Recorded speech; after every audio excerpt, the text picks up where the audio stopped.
Good afternoon students. अभी हम लोग स्टार्ट करते हैं strategic alternatives in the changing scenario से।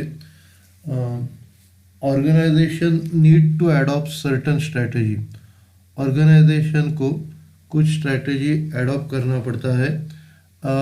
William Glueck in his book strategic management has identified the strategic alternatives into four four board broad groups.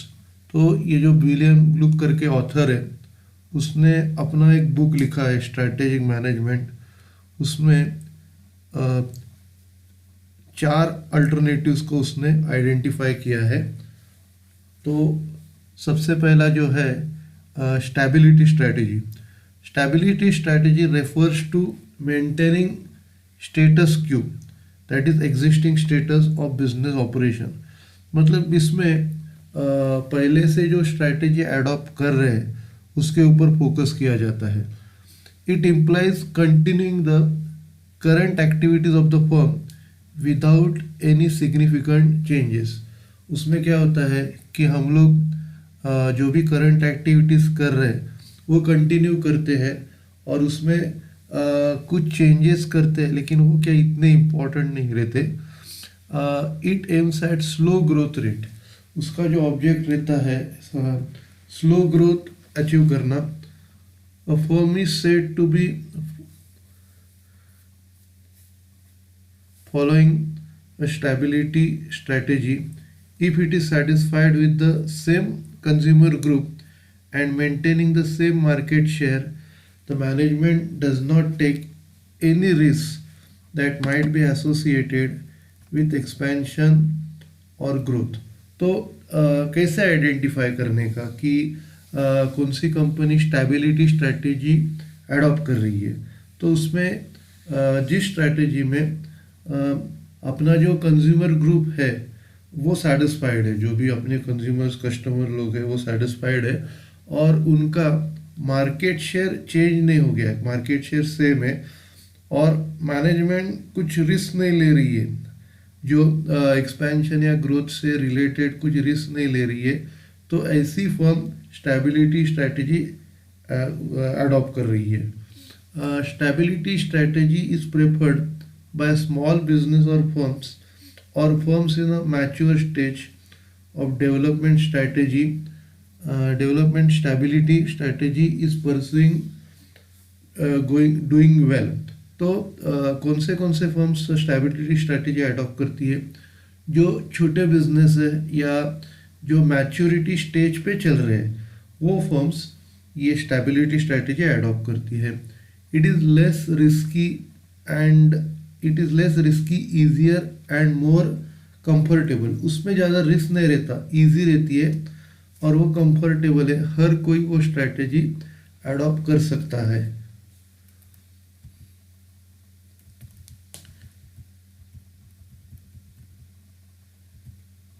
फिर next point है growth strategy.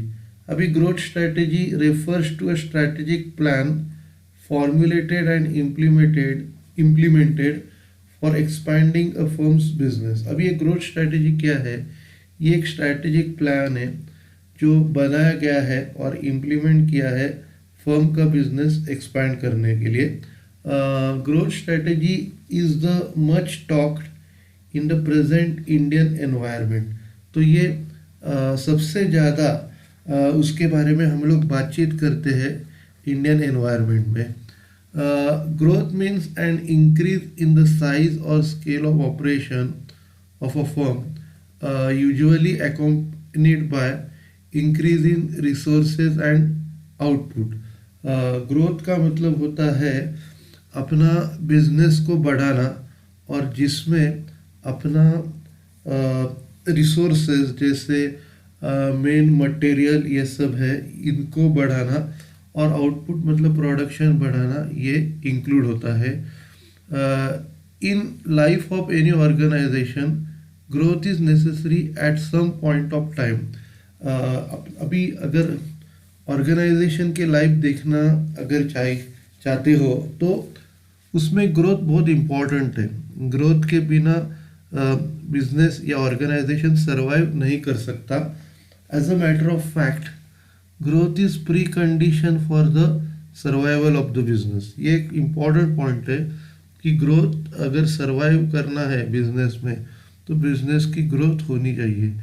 Growth strategies can be divided into two broad categories. Growth की strategies दो categories में divide कर सकते हैं। सबसे पहला जो है वो इंटरनल ग्रोथ और दूसरा है एक्सटर्नल ग्रोथ। अभी इंटरनल ग्रोथ क्या है? It is the growth within the organisation with the help of its internal resources. अभी इंटरनल ग्रोथ क्या है? ऑर्गेनाइजेशन के अंदर ही अंदर हम लोग खुद को डेवलप कर रहे हैं और जितने रिसोर्सेस अपने अंदर है उसको ही यूज़ करके हम लोग डेवलप कर रहे हैं। It is plan and slow increase in the size and resources of the firm. वो प्लान होती है, पूरा प्लान हम लोग करते हैं और उसमें जो ग्रोथ होती है वो स्लो होती है। उसमें अपना साइज और जो रिसोर्सेस वो स्लोली बढ़ता है। Internal growth is slow and involves a comparatively little change in the organisation existing organisation structure. Internal growth ये स्लो होती है और उसमें हम लोग अपने एग्जिस्टिंग ऑर्गेनाइजेशन स्ट्रक्चर को थोड़ा सा चेंज करते हैं। नेक्स्ट पॉइंट है एक्सटर्नल ग्रोथ। अभी एक्सटर्नल ग्रोथ क्या है? External growth is fast and allows immediate utilisation of acquire assets.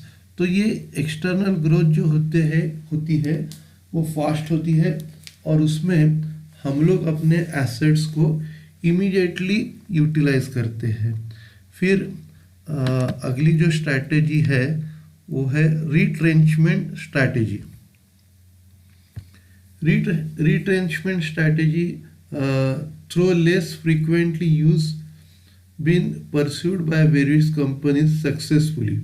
तो ये जो स्ट्रैटेजी है ये बहुत कम बार यूज़ होती है और वो स्ट्रैटेजी में बहुत सारी कंपनी उन्होंने काम किया है। In retrenchment strategy unattractive and unwanted areas of business are sequence gradually. अब ये स्ट्रैटेजी में हम लोग क्या करते हैं, जो भी अनअट्रैक्टिव या अनवांटेड एरियाज है उनको हम लोग बाजू में निकालते हैं। It is a plan exercise to get rid of unprofitable part of business which helps the organisation to focus on most profitable and promising areas of the business.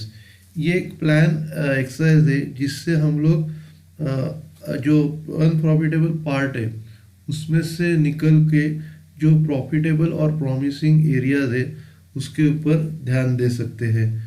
Retrenchment strategies can be divided into two broad groups categories, that is a disinvestment,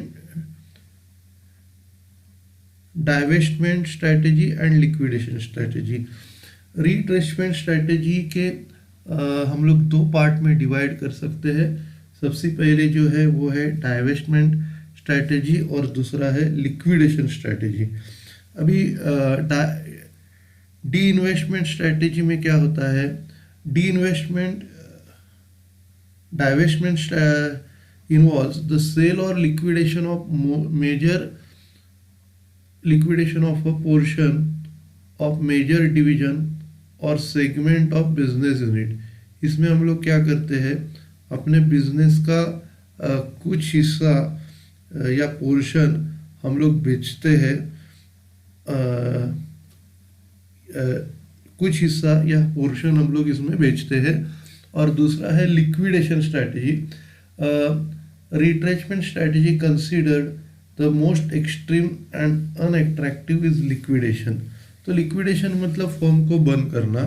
तो ये बहुत extreme step है, एकदम last का step है और ये business के लिए अट्रैक्टिव नहीं है।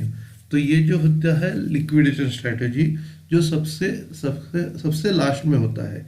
आप क्या करो, इधर तक पढ़ के लो।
अभी हम लोग स्टार्ट करते हैं।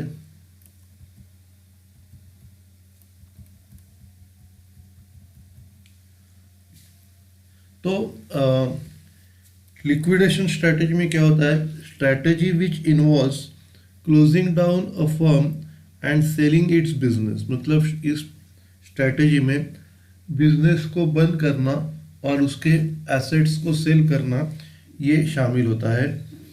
It is consider as the last resort because it leads to serious consequence such as loss of employment.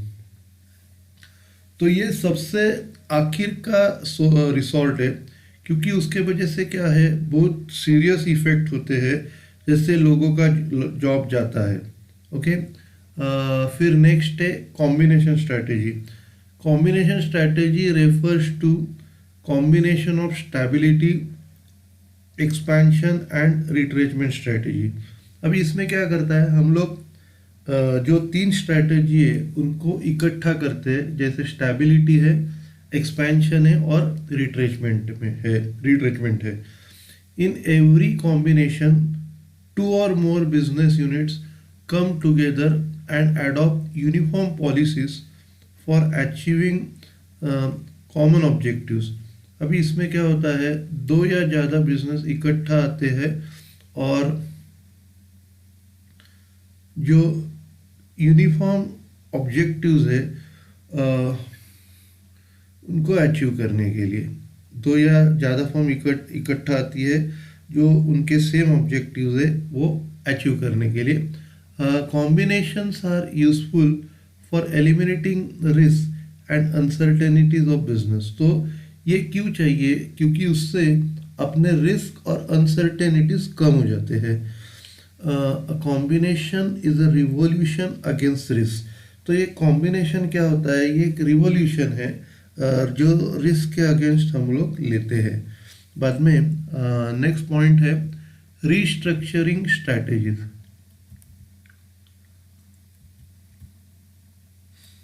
Restructuring refers to rebuilding और रीऑर्गेनाइजिंग अ बिजनेस फर्म। तो रीस्ट्रक्चरिंग मतलब क्या होता है, अपने फर्म को फिर से बिल्ड करना या फिर से रीऑर्गेनाइज करना, मतलब restructuring strategies. It's a strategy that may be found useful in all the different phases of the firm's life cycle, that is initial period, growth, maturity and decline। अभी ये जो स्ट्रैटेजी है ये बिजनेस के सभी part में, सभी life cycle में हम लोग देख सकते हैं, जैसे इनिशियल पीरियड हो, ग्रोथ हो, मैच्योरिटी हो, डिक्लाइन हो, इनमें हम लोग देख सकते हैं।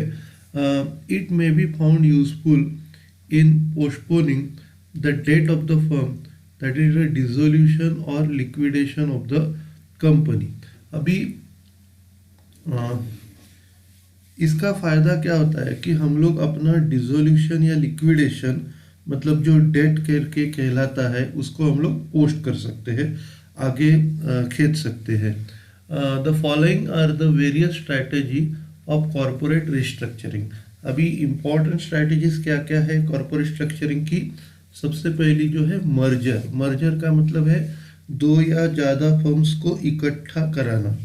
A merger refers to a combination of 2 or more companies into one company। Merger का मतलब है 2 या उससे ज़्यादा कंपनीज को इकट्ठा कराना।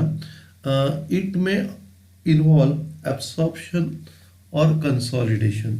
उसमें एब्सॉर्प्शन मतलब क्या करना, दूसरे फर्म को टेक ओवर करना, या दूसरे फर्म को पार्ट्स, कंसोलिडेट मतलब उसको पार्ट्स में डिवाइड करना। In absorption one company acquires another company and in a consolidation 2 or more company join to form a new company. Absorption में एक कंपनी दूसरे कंपनी को टेक ओवर करती है, जैसे फेसबुक ने व्हाट्सएप को टेक ओवर किया, वो एब्सॉर्प्शन है। और कंसोलिडेशन मतलब 2 या कंपनीज इकट्ठा हो जाती है, जैसे हीरो और होंडा है, तो वो दोनों इकट्ठा होकर तीसरी कंपनी उन्होंने हीरो होंडा फॉर्म की है। तो ये एब्सॉर्प्शन और कंसोलिडेशन के एग्जाम्पल्स थे। दूसरा जो टाइप है amalgamation. Amalgamation is a restructuring process in which two or more companies are liquidated and a new company is formed to acquire business. तो अमालगमेशन में क्या होता है, दो या ज़्यादा कंपनीज बंद हो जाती है और तीसरी नई कंपनी फॉर्म हो जाती है। In simpler terms it means that a new company is form that buys the business of minimum two business companies. तो इसमें क्या होता है, एक कंपनी दो या उससे ज़्यादा कंपनीज का बिजनेस परचेस करती है। Amalgamation are considered to be safe route for sick units who can save their existence. तो अमालगमेशन है, ये एक आसान रास्ता है जो सिक यूनिट्स को अपने अस्तित्व से उनको बचाती है। Many other companies facing possible bankruptcy can also opt for amalgamation। और जो भी bankruptcy मतलब इंसॉल्वेंसी जो फेस कर रहे, वो कंपनीज ये अमालगमेशन की स्ट्रैटेजी अडॉप्ट कर सकती है। अब क्या करो, इधर तक पढ़ लो।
तो हम लोग स्टार्ट करते हैं।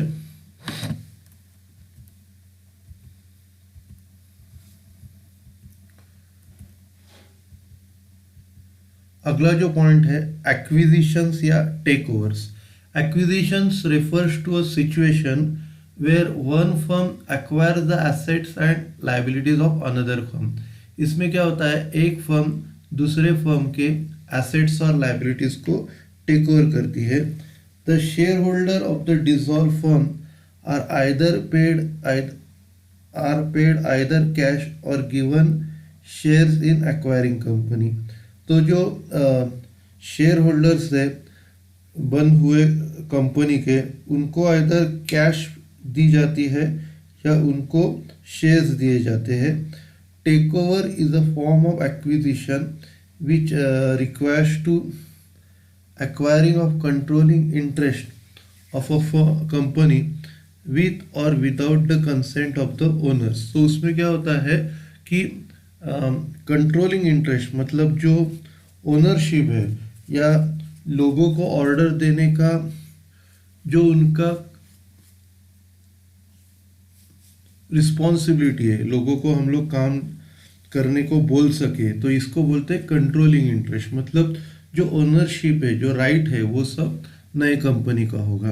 तो इसमें क्या होता है, एग्जिस्टिंग ओनर्स के कंसेंट लेके या उनके बिना हम लोग अपनी कंपनी अगर दूसरे को चलाने को दे रहे, तो उनके कंसेंट के बिना और उनके कंसेंट से अगर कंपनी को हम लोग दूसरों को चलाने को दे रहे, तो उसको हम लोग बोलते हैं एक्विजिशन या टेक ओवर। फिर नेक्स्ट पॉइंट है joint venture. Joint venture is a form of business combination. तो जॉइंट वेंचर जो है ये एक बिजनेस कॉम्बिनेशन का फॉर्म है। हियर टू और मोर companies form a temporary partnership for a special purpose. इधर क्या होता है, दो या ज़्यादा कंपनीज इकट्ठा होती है, टेम्पररी पार्टनरशिप बनाती है एक पर्टिकुलर पर्पज के लिए। New company is not created but suitable working arrangement are agreed upon. इसमें नई कंपनी नहीं बनती, लेकिन सुटेबल वर्किंग अरेंजमेंट हम लोग बनाते हैं। Such arrangement are beneficial to combining units. तो ये जो एग्रीमेंट्स होते हैं ये कंबाइनिंग यूनिट्स मतलब जो भी कंपनी इकट्ठा आ रही है उनके लिए बेनिफिशियल होती है। फिर नेक्स्ट पॉइंट है पोर्टफोलियो रिस्ट्रक्चरिंग।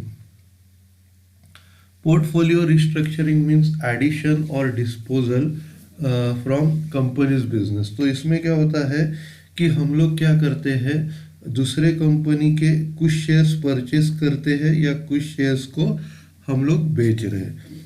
फिर नेक्स्ट पॉइंट है financial restructuring. Financial restructuring involves a significant change in financial structure of the firm. तो इसमें क्या होता है, एक इम्पॉर्टेंट चेंज हम लोग ला रहे हैं अपने फाइनेंशियल स्ट्रक्चर में। अब ये फाइनेंशियल स्ट्रक्चर क्या है कि अपने पास शेयर्स कितने हैं और डिबेंचर्स कितने हैं, तो उसमें हम लोग एक इम्पॉर्टेंट चेंज लेके आते हैं।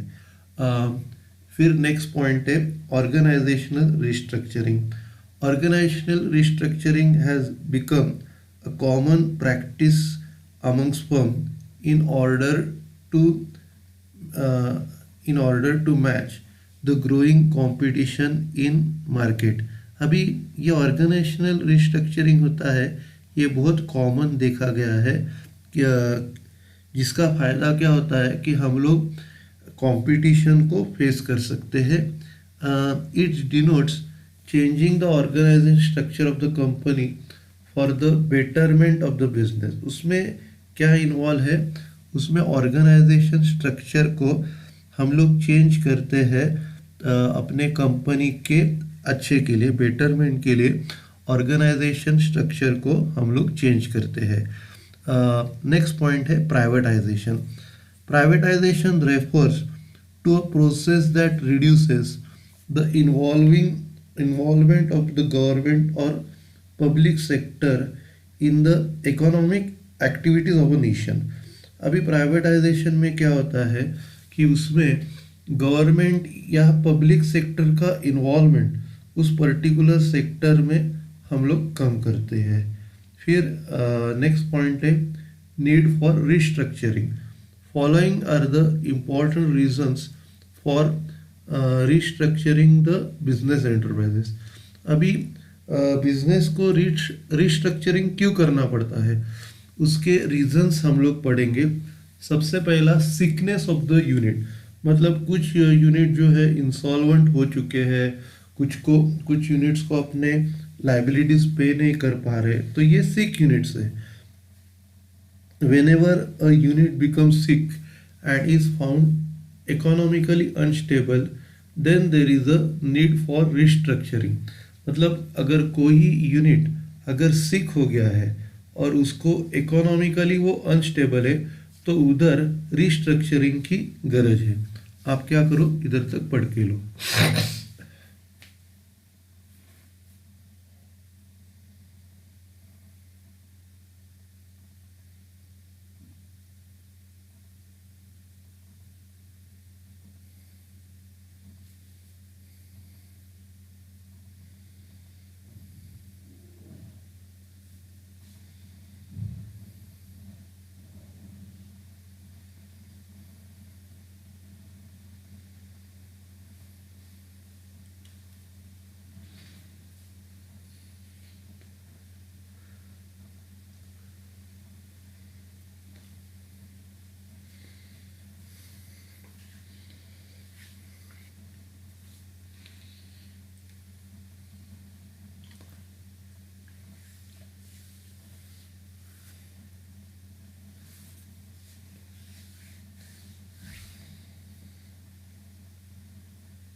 हम लोग स्टार्ट करते हैं। फिर अगला पॉइंट है divestment, disinvestment.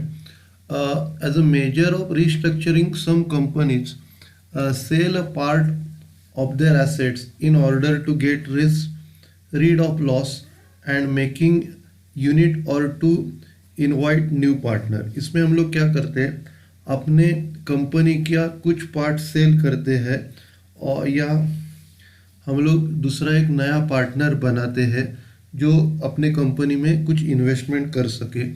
Alternatively a company may dispose of some part of equity holdings in favour of foreign collaboration, या हम लोग अपने कंपनी का कुछ हिस्सा हम लोग फॉरेन कोलैबोरेशन को बेच भी सकते हैं। फिर नेक्स्ट पॉइंट है इंटेंशन टू रिटायर। मतलब कुछ लोगों ने सोचा है कि बिजनेस से रिटायर होने का। द एग्जिस्टिंग प्रमोटर्स में be tired of carrying on with the same business. जो पहले के जो प्रमोटर्स है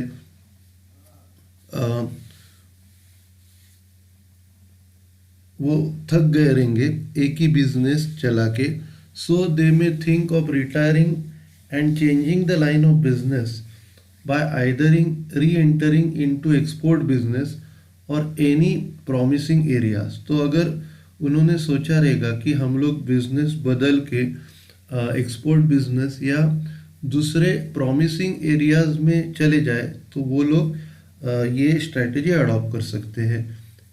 एनी सच मूव में रिजल्ट इन रिस्ट्रक्चरिंग। ऐसी कौन सी भी अगर वो मूवमेंट करते हैं तो उससे रिस्ट्रक्चरिंग हो सकता है। फिर next point is to avoid competition. Competition from small companies reduces the margin of profit affecting the normal growth. अभी स्मॉल कंपनीज को जो कंपटीशन होती है उससे क्या होता है, उनको जो गुड्स की प्राइस है वो कम करके बेचना पड़ता है, तो उससे उनका प्रॉफिट के ऊपर अफेक्ट होता है और जो अल्टीमेटली उसके ग्रोथ के ऊपर होता है। So in order to avoid the competition units prefer to join hands. तो इसके लिए कंपटीशन से अगर बचना है तो कंपनी एक दूसरे के हाथ को मिलाती है या ज्वाइन हो जाती है। दस रिस्ट्रक्चरिंग हेल्प्स टू फेस और अवॉइड कंपटीशन। तो इससे क्या होता है, हम लोग कंपटीशन फेस कर सकते हैं या उसको अवॉइड कर सकते हैं। फिर नेक्स्ट पॉइंट है pursued non opportunity. Some promoters have strong financial resources which they want to invest in a profitable business. कुछ प्रमोटर्स लोगों के पास अच्छा फाइनेंस होता है जो वो इन्वेस्ट करना चाहते हैं प्रॉफिटेबल बिजनेस में। Such investment give great opportunity to both the new promoter and the old one। तो ये जो इस इन्वेस्टमेंट के वजह से क्या होता है, एक अच्छी अपॉर्चुनिटी दोनों को मिलती है और जो प्रमोटर है, नया आदमी जो पैसा डाल रहा है उसको भी, और जो जूना है उसको भी एक अच्छी अपॉर्चुनिटी मिलती है। This happens to be a restructuring programme for the old promoter. तो ये जो प्रोग्राम है रिस्ट्रक्चरिंग का, ये ओल्ड प्रमोटर के लिए होता है। फिर नेक्स्ट पॉइंट है fast growth. Whenever there is increase in sales, production, profit and assets of the company, it is said that the company is growing. तो अगर समझो कंपनी का सेल्स, प्रोडक्शन, प्रॉफिट या एसेट इंक्रीज हो रहा है तो उस कंपनी को हम लोग ग्रोइंग करके बोल सकते हैं। Sometimes technical and structural limitation act as a hurdles for internal rules. कभी कभी टेक्निकल और स्ट्रक्चरल लिमिटेशंस ये इंटरनल ग्रोथ के लिए एक ऑब्स्टैकल बन सकता है, उससे इंटरनल ग्रोथ हो नहीं सकती। In such a situation companies have an option for external growth by taking over or joining hands with the other companies. ऐसे सिचुएशन में कंपनी के पास ऑप्शन रहता है एक्सटर्नल ग्रोथ का, जिससे वो दूसरे कंपनी से मिलकर वो काम कर सकते हैं। आप क्या करो, इधर तक पढ़ के लो।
ठीक है, हम लोग स्टार्ट करते हैं।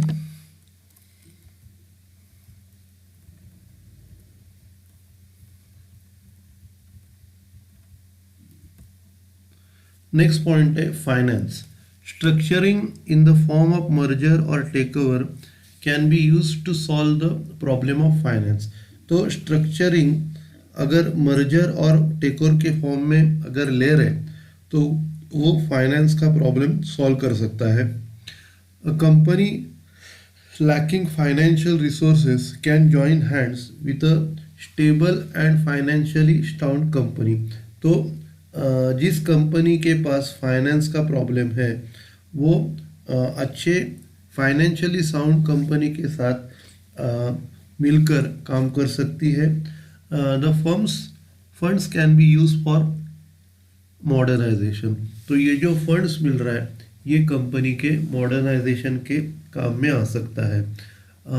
फिर नेक्स्ट पॉइंट है economies of scale. When two company join together their scale of operation increases. तो अगर दो कंपनी ज्वाइंट होती है तो उससे उनका जो काम का जो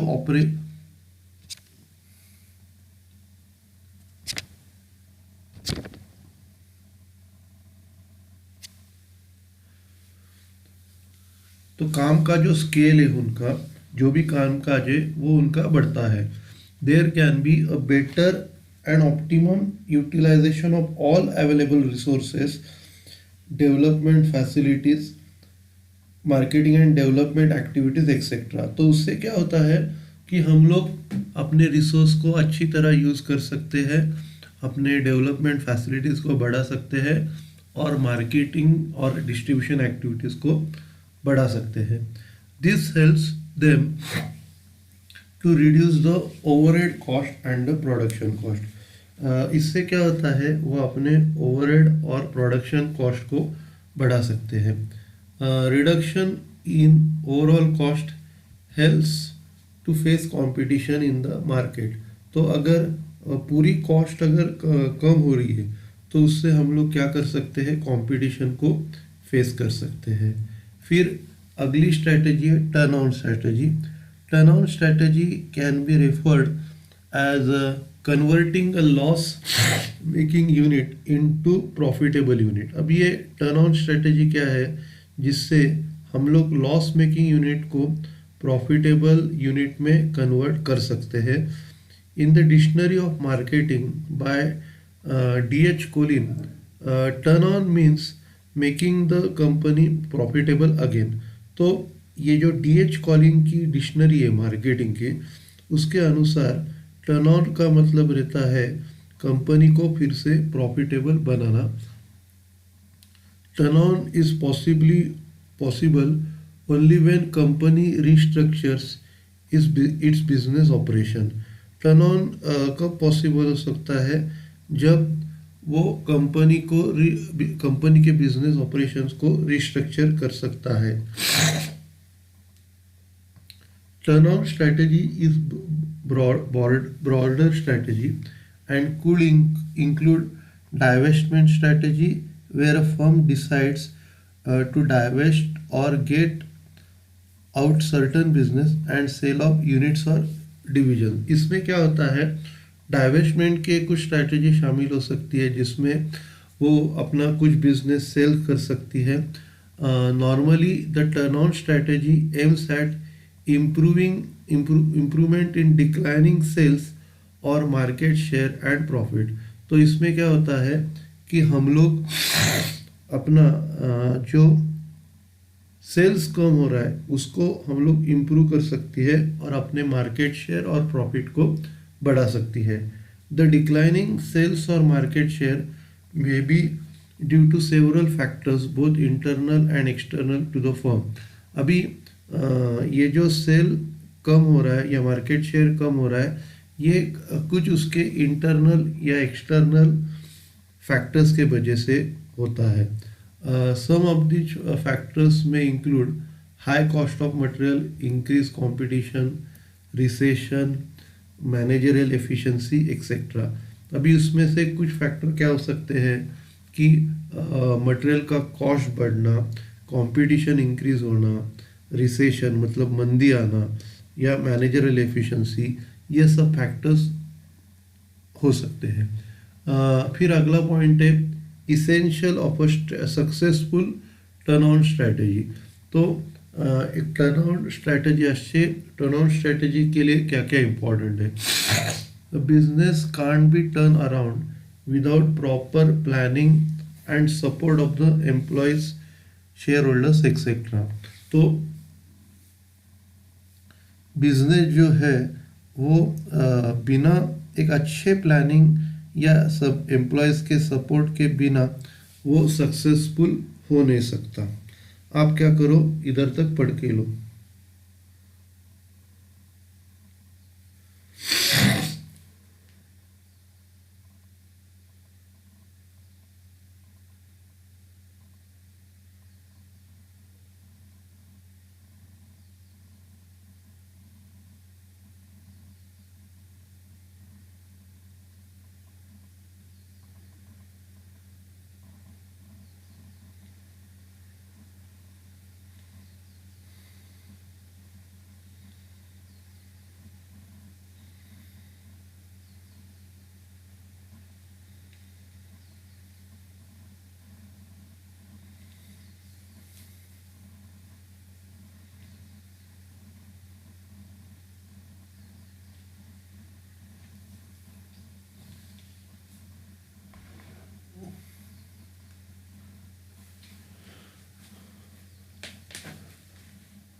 तो हम लोग स्टार्ट करते हैं।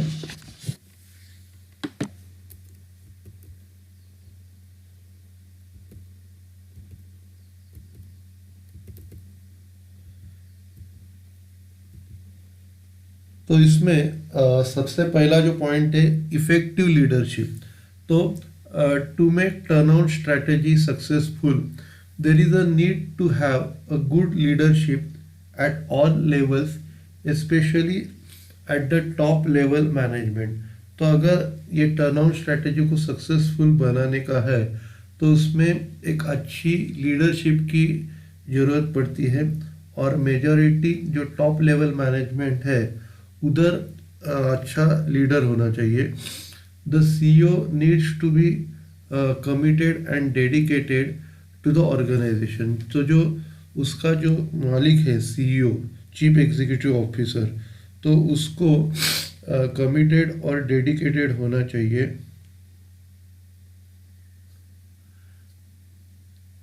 जिससे वो कुछ रिस्पॉन्सिबिलिटी अपने कंपनी के लिए ले सके।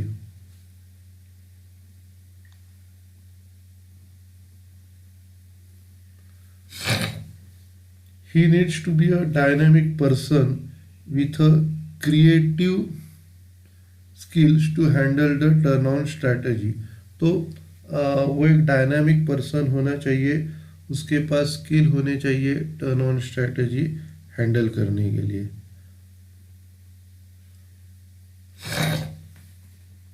If needed, the board of directors may change the CEO and appoint a new leader to handle the situation. अगर गरज पड़ती है तो बोर्ड ऑफ डायरेक्टर्स नए सीईओ को अपॉइंट कर सकते हैं या नए लीडर को अपॉइंट कर सकते हैं सिचुएशन चेंज करने के लिए. फिर नेक्स्ट पॉइंट है change of management. The present management should accept the responsibility of the of the present state of the affairs of the company. तो जो अभी की जो है मैनेजमेंट है वो रिस्पॉन्सिबिलिटी ले सकती है अपने present state of affairs of the company की. A new CEO with experience and maturity should be appointed for executing the turnout strategy. नया सीईओ जिसको एक्सपीरियंस है और वो मैच्योर्ड है वो टर्नआउट स्ट्रेटजी के लिए हम लोग उसको अपॉइंट कर सकते हैं. A change in management may bring in new and better ideas which would help the company to come out of the situation. एक नई मैनेजमेंट को अगर हम लोग अपॉइंट कर सकते हैं तो वो अच्छे आइडियाज़ निकाल के कंपनी को ख़राब सिचुएशन से बाहर आने के लिए मदद कर सकती है. फिर रिलीवेंट टू द एंटरप्राइजेस, मतलब वो अपने एंटरप्राइजेस से रिलीवेंट जुड़ा हुआ होना चाहिए. Turnout strategy should be directly related to the problems face by the enterprises. तो ये जो टर्नआउट स्ट्रेटजी है ये एंटरप्राइजेज जो भी प्रॉब्लम फेस कर रही है उससे डायरेक्टली रिलेटेड होना चाहिए. A good turnout strategy should able to deal with the difficulties directly and effectively. तो एक अच्छी स्ट्रेटजी किसको बोल सकते हैं जो डिफिकल्टीज को जो भी डिफिकल्टीज आ रहा है उसको वो फेस कर सकती है, वही एक अच्छी टर्नआउट स्ट्रेटजी कहलाती है. ठीक है, तो आप क्या करो इधर तक पढ़ के लो, तो इसके बाद हम लोग क्या करते हैं लेक्चर वाइंड अप करते हैं. ठीक है.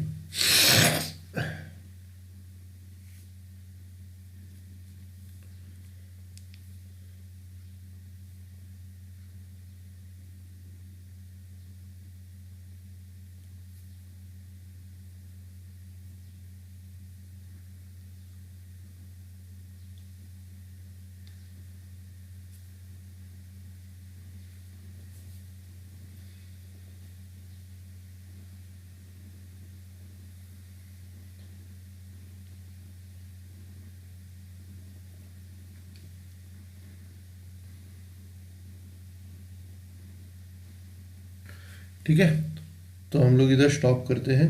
Okay, thank you.